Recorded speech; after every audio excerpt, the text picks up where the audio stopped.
Hi there. This is Catherine Ramirez with Advertise, and welcome to our first educational webinar, Why You Should Advertise. So first off, let me tell you a little bit about myself. I am the owner and founder of Advertise, founded last year in 2014. I have over 25 years of advertising and sales experience, primarily in broadcast television. I have been in 5 different markets: Milwaukee, Omaha, Madison, Albuquerque, and Knoxville. I've represented various different TV affiliates, and I have represented #1 TV stations in the market, as well as the bottom of the barrel. I launched my career at Robertson Russell Advertising Agency in Knoxville, Tennessee. I was an account. I started off as an account assistant and moved my way up to account manager. What we did was manage dealer group advertising throughout the USA. Had fun with that, really loved it, and that's really what got me into advertising and marketing. As far as my personal information, um, after high school, I did go into the United States Air Force for 4 years. That's actually what paid for my education. I got a bachelor's in business management and a minor in marketing and advertising from the University of Central Missouri. Sorry. And I have been a part of the NAB, the National Association of Broadcasters, and I received a management development certificate from Northwestern University, which was a really fun program to participate in. And in my free time, in case anybody wants to know, I enjoy the summers in Wisconsin, wine tastings, and boating.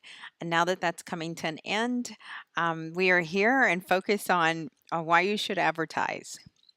So, my story, let me tell you a little bit about my story and how and why I created my platform. Advertise was created because, again, I have over 25 years of broadcast sales experience. And what I was finding, especially in the last 3 to 4 years, is you meet with small to mid sized businesses every day.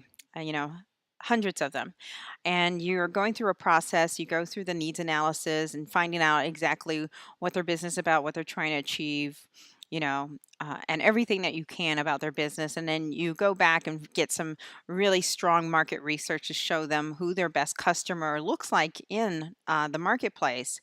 And then finally, you show the recommendation of, hey, between the first meeting and the second meeting, this is the program, this is the plan that I am recommending to put you in place in order to achieve the results you need. Well, I'm going to be honest and very frank. A lot of times in the back of your head, you're thinking, this is not a good fit for this client. And there are other programs and platforms that are actually a better fit. But because you're only selling the one platform, you're forced to, deliver this campaign to this advertiser. And so I like to see myself pretty much like, and I use the example like the FBI uses an expert criminal to learn how they think. And so you can think of that same philosophy with me. With the 25 years of experience, and I've seen everything and heard everything. I've met all sorts of business and categories that you can't even imagine. And I mean, if I go into a meeting, I can almost tell them what the problem is just because I have been doing this for so long. But I'm your advocate. I'm here to help you. I'm here to fight the fight, and I'm here to help you understand and learn and empower you to take control of your marketing and advertising. So, who is Advertise? We are a resource for you. It's a complete resource. So, at the end of the day, if you were to join and become a member and never bought anything through the website, I'm perfectly fine with that. My whole philosophy, my perception, the whole platform was built to be a resource to educate, to empower small to mid-sized business owners. This, when you go onto the website and you log on and create an account, you have the ability to look at all the advertising that is available to you in your marketplace, and you can compare apples to apples. You can make a good business decision. You can align with something that makes sense for the campaign that you're about to run. And so it's no longer doing mainstream media to be effective. Now you have to be very strategic because there are so many options, and it's about knowing, what are your options that are out there, what are you trying to achieve, and what is going to get the best results for your dollars. And that's why I say it's the biggest bang for your buck, because you want to use a very targeted platform in order to achieve the results that you need. So, my agenda today is for you to take away three things today. Even if you just took away one, I'd be thrilled to death. But there are three things that I'm going to touch base on today: why you should advertise, advertising does work, and managing your expectation and what to expect. So, let me just start with some advertising statistics for you. 23 million small businesses in America account for 54% of all US sales. That is a pretty big number. And it's a big deal because we we should be able to this is a lot of momentum and power here. More than half of small business owners do not have a website. That's 52%, or even measure the results of their marketing plan, which is 56%, which is astounding to me, because when you put that money into, the it's a huge investment into your marketing and advertising, you should be able to measure it. You should be able to see and get a sense of what's going on and the results of it. I love the last fact: 71.1% of consumers say they remember the brand name of a promotional item they received within the past year. So, what this is actually saying, and translation for you guys out there, is that if you do some sort of marketing, advertising, anything that promotes your business or your name, anything that you do, 71% of consumers say they will remember you. And that's the consumer telling you that. So, why wouldn't you advertise? So, why should you advertise? Okay, so I came up with a few bullet points that will probably resonate with a few of you. The first one, of course, is top of mind awareness. And I'll use a great example, and it's probably a little extreme, but just put it in perspective. When you think of hamburgers, immediately people think of McDonald's. And so when you think of coffee, you think of Starbucks. And, I'm not saying to spend the kind of money that these corporations do to create that top of mind awareness. But what I am saying is, when you're consistent and you put yourself out there, that's what you start to do, is you create that top of mind awareness. You create that branding. The second one is create demand. So this is a great one. Okay. And I say this all the time to businesses, especially those that don't get a lot of traffic every day.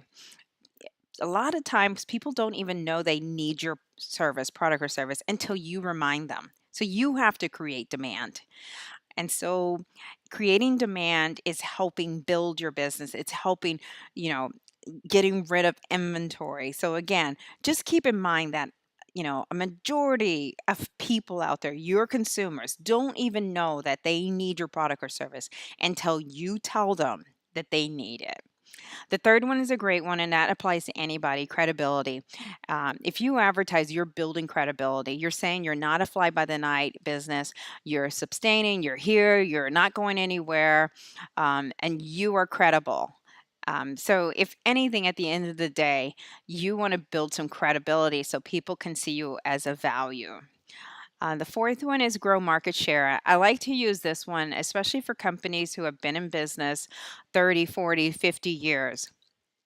A lot of times those businesses have the same business over and over, and so they have sustained very well, but their growth is not very big because they are comfortable. They get, kind of fat and happy with where they're at. And so in order to grow market share, you have to advertise, because there are there's um, pockets of opportunities out there that you may not be tapping into. And the most popular one that I can just use an example right now is, the Hispanic population. That's the fastest growing population in every marketplace. And so, my question to you: are you tapping into that marketplace? Then the next bullet is stand out from your competition.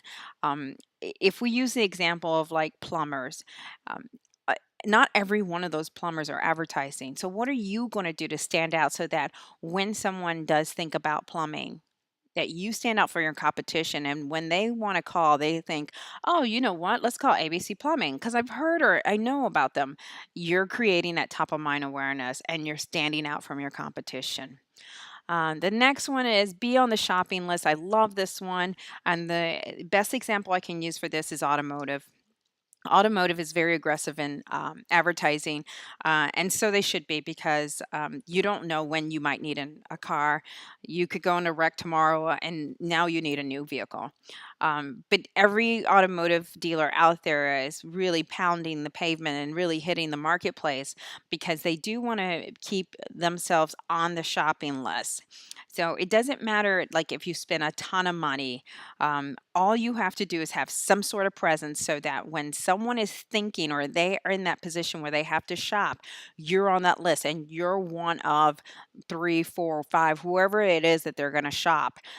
Now you have that opportunity to earn their business. It doesn't matter now how much you spend on advertising or what have you. Now it's your reputation, who you are, what you have to offer, and what sets yourself apart internally.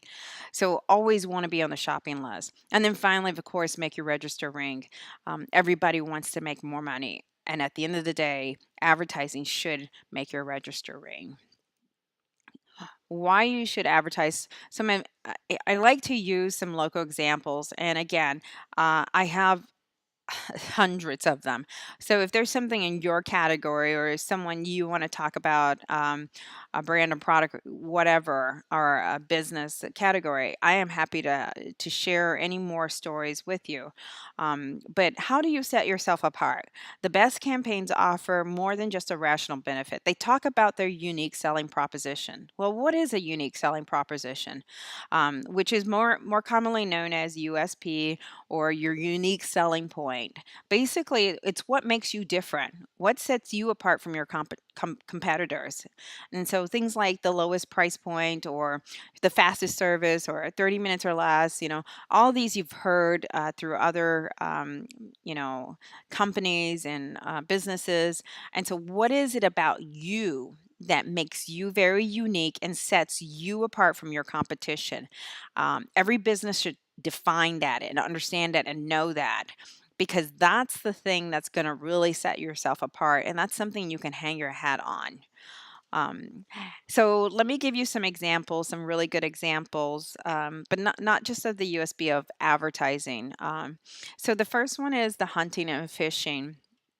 And so basically, I met with this client, I want to say about a year ago.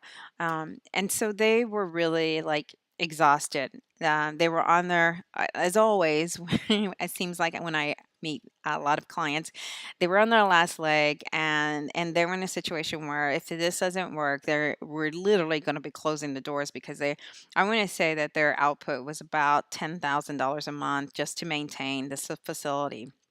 And so basically, what happened was they did just about everything you could imagine. They even hired two different advertising agencies at two different times. They spent upward of $250,000, and they were really, literally exhausted and dumbfounded and did not know, what was going on. Why wasn't anything working?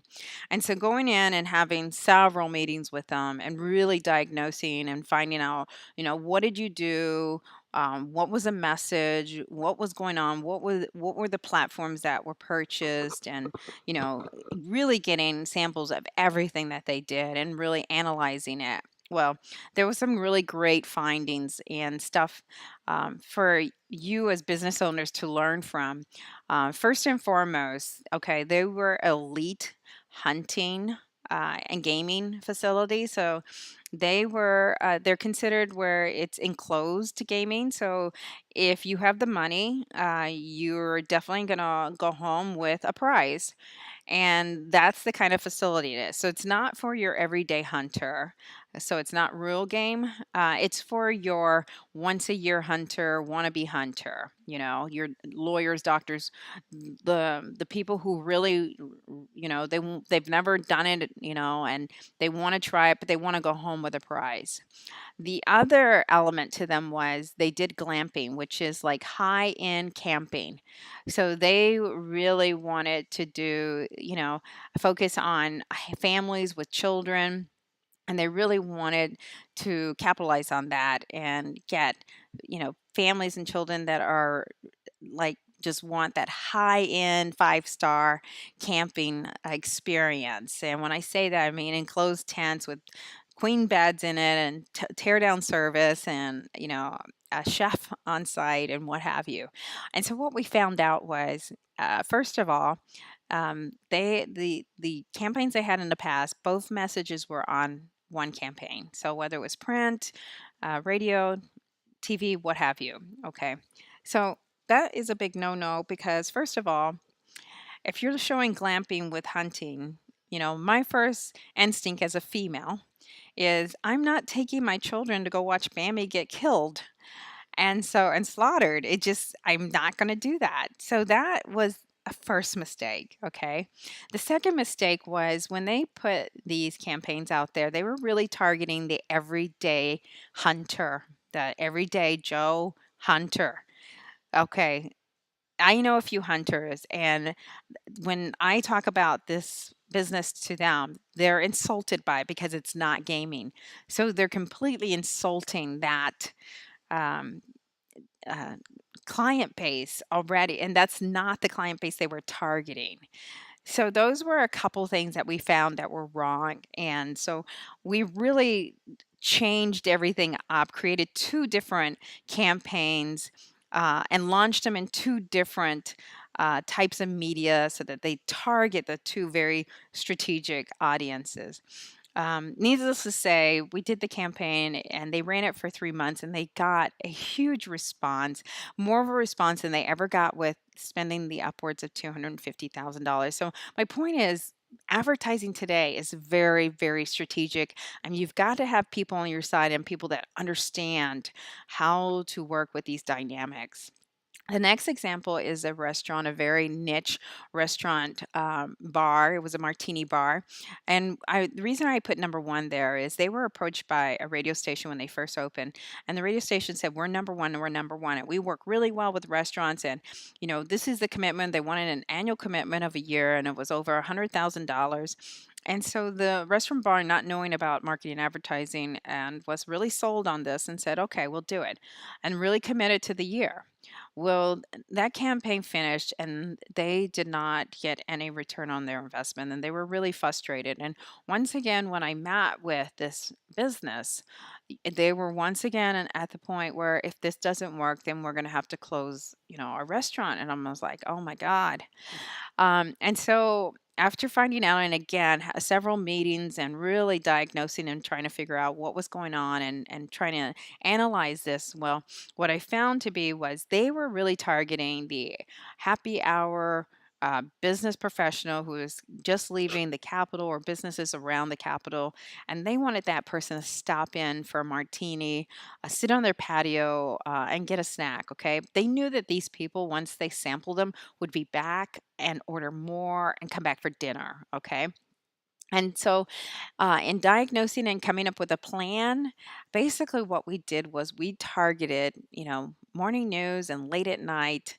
Um, and we didn't spend the money that the radio station had proposed. I mean, we really brought it back down because they didn't have very much money left at this point.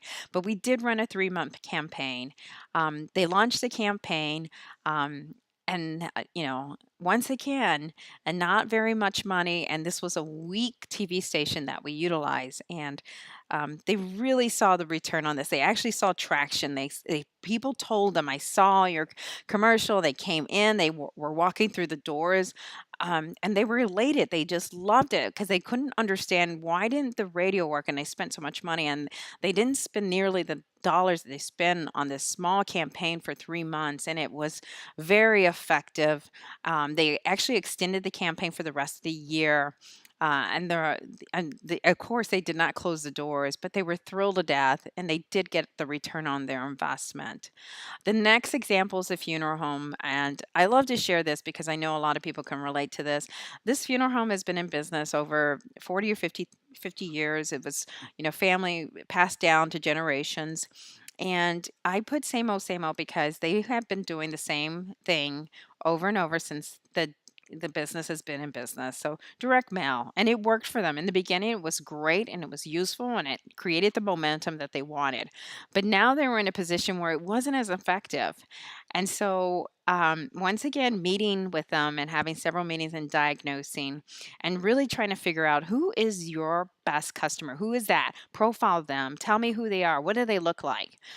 Give me a sense of who are they? And so after analyzing, giving them the research and really digging in and finding out about this business, you know, there was a platform that they could utilize that targeted baby boomers because that was their ideal client.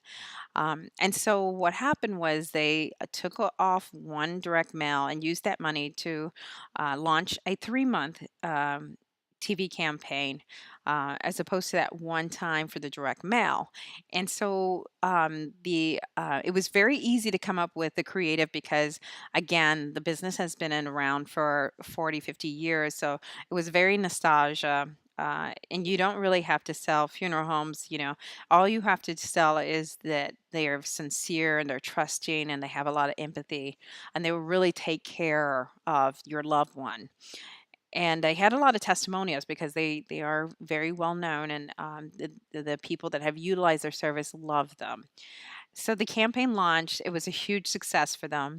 I don't even want to say the dollar amount that they spent because it was almost nothing, and it was a huge success for them. That needless to say, they extended their campaign for 2 years. They have since reduced their direct mail. They haven't completely removed it, which is okay because that's a comfort thing. But they're going in the right direction because now with the television they can get a brand new audience who have never seen them. Because after you do direct mail and same old for so many years over and over and over, you saturate yourself and you tend to become numb, or people become numb to seeing you. And so this was a great change and it was a great marketing mix for them. The final one is a creative show. This is a client I'm working with now. She was looking to a TV station to put a half-hour program that was a community involved where she could sell sponsors in it. And she actually approached the television station and asked for a quote for pricing. And so what happened was she probably divulged a little too much information and gave them, a little more than she should have, like her budget and things like that. And she was just being very honest and open.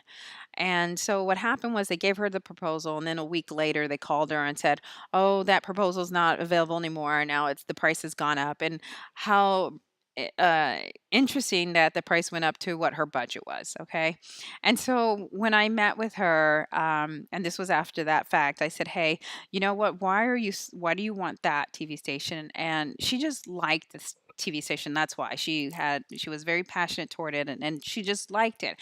And I said, you know what? There's two other TV stations just like that one that you could probably negotiate, and you probably can get those other two for half the price of what you're trying to get for that one. And I said, so you have power to really negotiate and use the two against each other, but to really get what you need and to bring your that budget down so that you can feel good and it's within your control. And so I'm still working with this client, but she did reach out to the other TV station. She is getting the data, and it was very enlightening for her. And I'm hoping at the end of the day that this is going to be a great story and a great experience for her. So let me move on. Why you should advertise, and advertising, if you're doing it incorrectly, does fail. And I have a great case study. And so many of you may know this case study. It was Oldsmobile at a time in their life, from 1985 through 1991, was losing market share and badly. And so they were very desperate and they went to their ad agency, Leo Burnett, and they said they needed some help. And so Leo Burnett came up with this very creative campaign, and it was called This Is Not Your Father's Oldsmobile.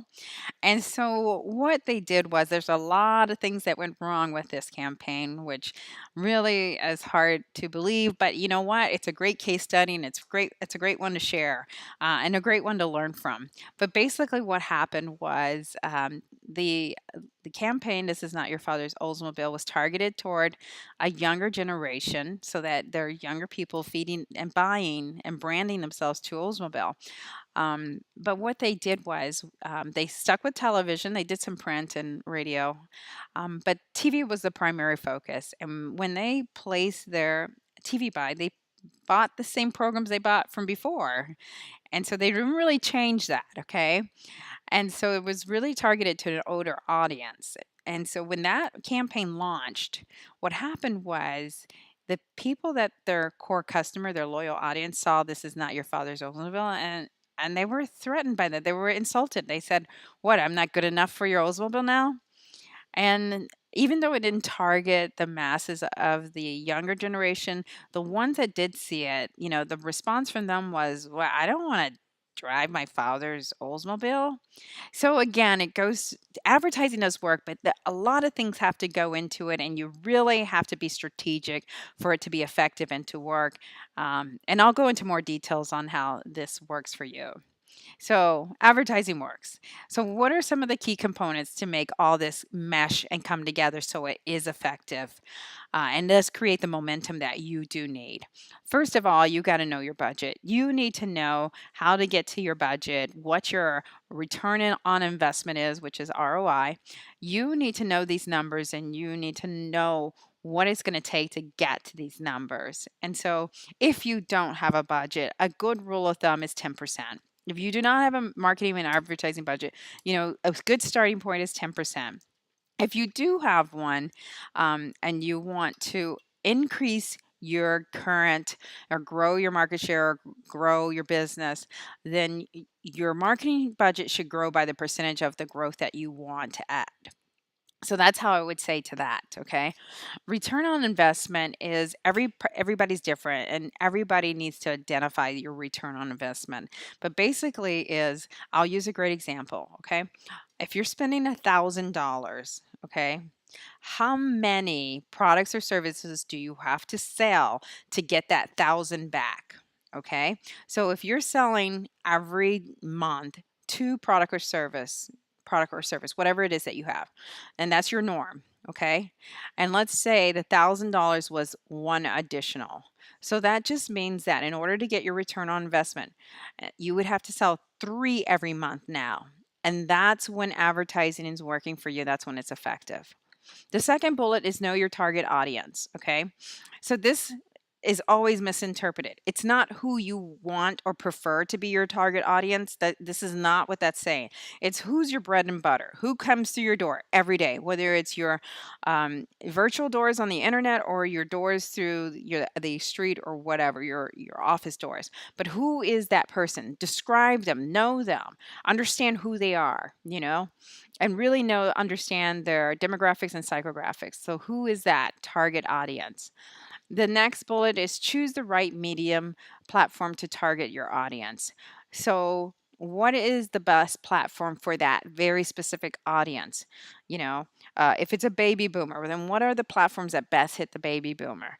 If it's families, what are the platforms? So you really need to understand your target audience in order to choose the right medium in order to deliver that message to your audience. Okay. And the next one ties in very much so as well is the message has to speak to your target audience. So unlike the Oldsmobile situation, when you identify who your audience is and then you identify the right platform to target that audience, the message in your whatever it is, newspaper, print, radio, whatever you choose it is, has to speak to that audience. So you cannot insult them. You've got to speak in their terms, in their language, so that they can identify and really absorb your message and really give you some credibility and have a mutual respect there.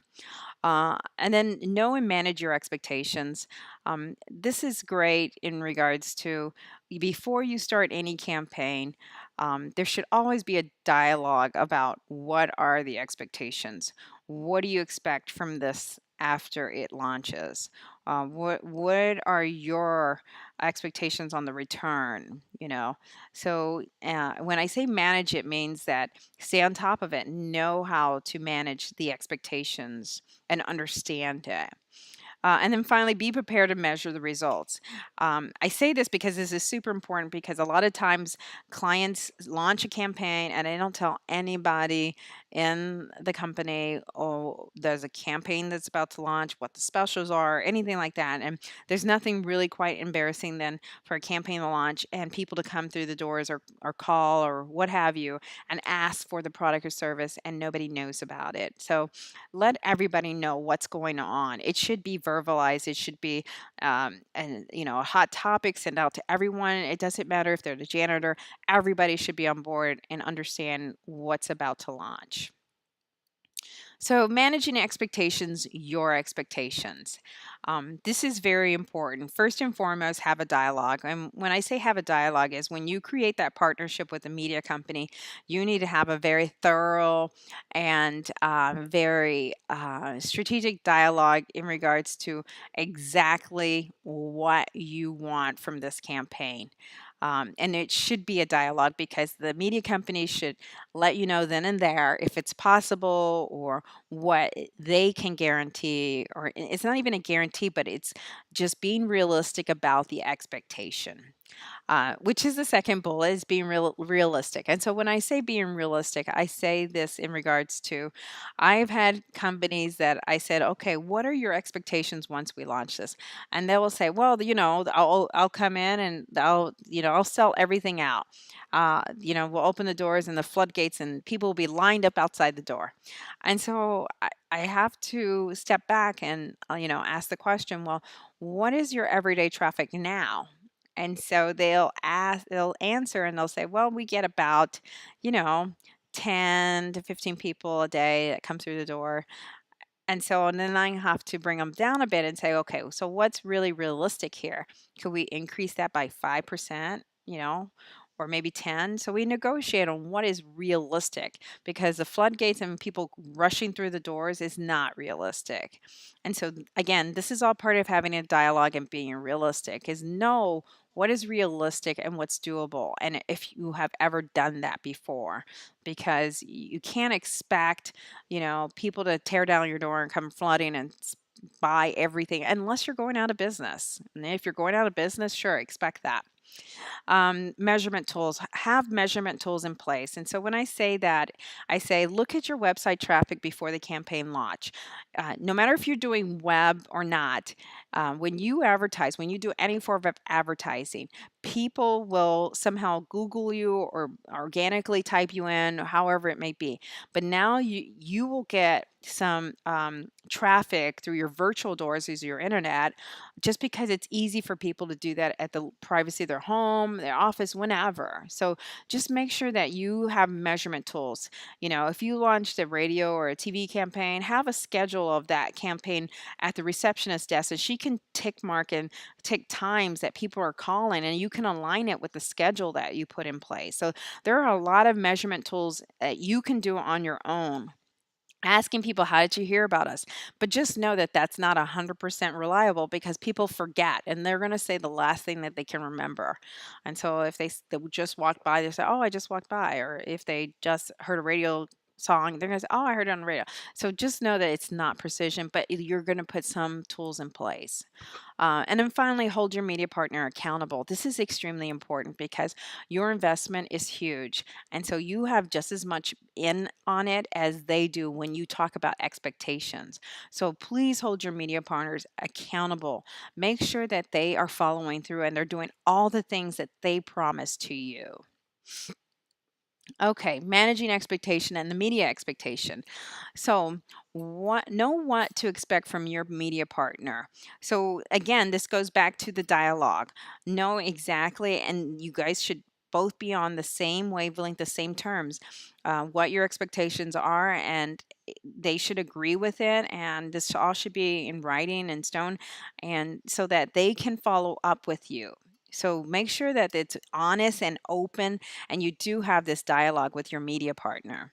So here are a few of the media steps and these are things that I did as a sales manager in every market that I've worked at. It's by no account what every media company does, but I'm asking you to hold them accountable and make sure that they deliver this for you. So, in the first meeting is you. It's all about you.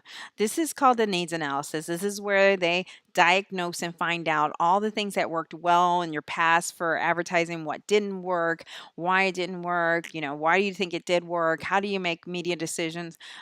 This is all about you and really diagnosing and digging and finding out, everything that they can find out about your marketing and advertising and your culture and things like that. The second meeting is about research. Every media company has research that they can provide to you for free. They can bring you research on who is your best customer per what the market says. And now they can profile your best customer.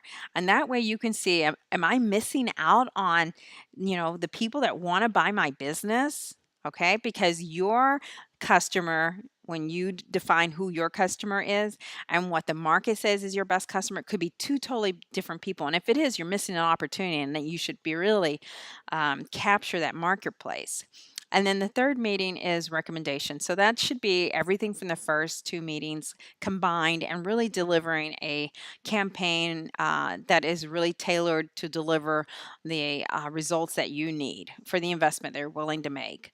And it's not, in stone, these meetings don't have to be in three different meetings. Preferably, it's in two. The first meeting always has to happen. Please don't ever move forward with a media company if they're not diagnosing you first to deliver a recommendation. So the next bullet is during the campaign, there should always be ongoing dialogue. That should always be the expectation. They should check in with you. They should ask you, how's it going? What's going on? There should always be this ongoing dialogue, because if there is an opportunity to change what's currently going, now's the time to do it. And so that dialogue should happen. It should never be you talk to them in the beginning and then at the end of the campaign they talk to you and say, hey, how did it go? And then expect you to continue your partnership. It should be ongoing. This is a relationship. This is a partnership. And then finally, at the end of the campaign, they should always recap the results they promised to you, hold them accountable. So talk about the expectation, talk about what was delivered, talk about what was promised. This should always happen no matter what. You should always get a proof of performance. A lot of times when I have clients, I would recap every month so that this business knows what was going on every month. And if there were changes to be made, we could have done it proactively before. And so again, the ongoing dialogue, and this shouldn't just come out of the blue. You had the first meeting, you had the last, and then they did a recap. So hold your media companies and partners accountable, please. So a recap. So how do we end this? Okay, again, advertising does work. You have to be very strategic today. There's so many options available to you out there. You don't have to spend big money. You don't have to do big mainstream in order to be advertising or for it to be effective. What it has to be is it has to be the right fit for your business and your expectations. And finally, manage your expectations and hold your media partners accountable. Like I said, this is your big investment. So just as much as you have a big and an investment here, they also do too by the expectations and what they're offering to deliver as goods for you. And I always like to end this with, Warren Buffett said, if you're in business and you want to stay in business, you should be advertising. You should always be getting new business through the door. Um, and so, what is Advertise Recap? So, the services that we provide, once again, just to let you guys know, we are here for you. We are here to show you all the advertising options that are available to you in your marketplace. You have options, please know that. There are so many out there that you should know what is available to you. And that's what my platform creates. It creates an environment where you can log on, you can see all the advertising options that are available to you, compare them apples to apples. You don't even have to buy anything. You can use it as a planning tool to know what it costs, to know what's available there for you. Um, at the end of the day, I want every small to mid-sized business to take control of their own advertising. It is a buyer's market out there. They should know what is available to them so that they can make smart business decisions. And again, my platform was created to be pressure free, not biased at all, and to have a safe buying atmosphere so that you could do this at the comfort of your home. You could do it in your office. You could do it whenever you wanted. And if you ever needed help, there's free consultation. There's a toll free number. You can talk to anybody at any time.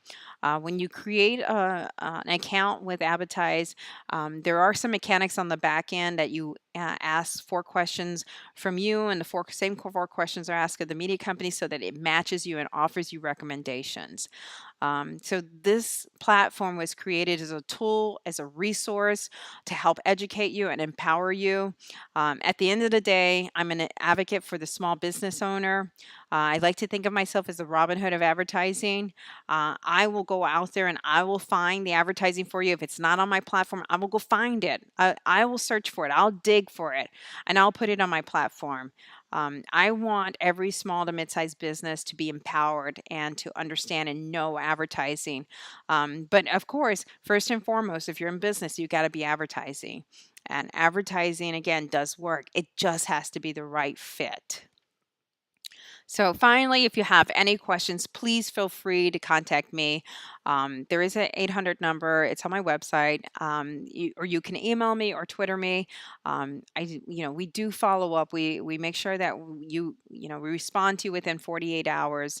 But we'd love to hear from you. If you have any other questions, again, my direct information. And again, I'm Catherine Ramirez with Advertise. I appreciate you listening to this webinar. Any feedback that you can provide back to me would be fantastic. Hope to provide some more webinars to help educate small to mid-sized business owners on what's available to them and how to manage and control their advertising and grow, essentially. Thank you again, and I hope you guys have a great day.